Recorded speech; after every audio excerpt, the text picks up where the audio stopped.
Do we really know when life begins? Some people think that it is a complete mystery, and therefore abortion should be allowed. They reason that a fetus is not a person, or is somehow not a real human being, or is just a potential life while in the mother's womb. But there are two problems with this kind of reasoning.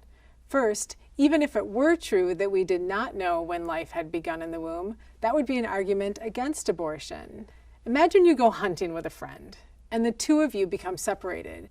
You see some rustling in the bushes ahead, but you don't know if it's a deer or your friend. Would you shoot? That would be criminally reckless if you did, because there's a chance that behind that bush is a human life. In the same way, if there is a possibility that there is a human life in the womb, it would be reckless to kill that life. But that's where we find the second flaw in this reasoning. It's not merely possible that a human life has begun in the womb. It is a scientific certainty that life begins at fertilization. At the moment a sperm fuses with an egg, known as fertilization or conception, a new unique human being that is genetically distinct from both parents comes into existence. Gender, ethnicity, hair color, eye color, and countless other traits are determined at that moment. This genetic blueprint remains the same for his or her entire life. After conception, a developing baby grows at an extremely rapid pace, especially within the first trimester. The baby's heart begins to beat in the 6th week of pregnancy, which is only a little over 3 weeks from the moment of conception. A new study found that the first heartbeat may occur even sooner, as early as the 5th week, which is about the same time a mother discovers she is pregnant. The baby's lungs and digestive system are also forming. At 8 weeks, human brain activity can be recorded. In fact, the human brain will continue to develop and mature even after birth and well into the person's 20s. At 12 weeks, the tiny child can swallow, scrunch hands into little fists, touch his or her face, and scratch his or her head. The baby's fingers and toes are also complete with nails. Fingerprints are developing by 14 weeks. At 18 weeks, the baby's ears can even hear music and recognize their mother's voice.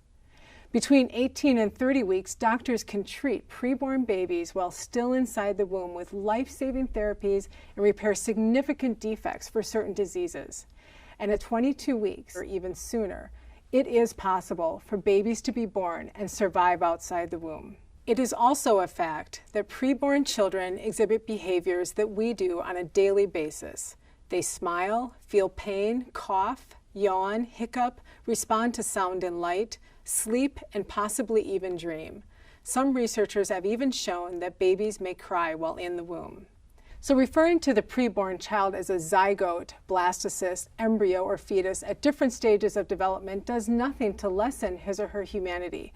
Those are just ways of referring to age, no different from the terms infant, toddler, adolescent, or adult. It is also false for some to call the preborn child a parasite or consider him or her as nothing more than a blob-like sea cucumber.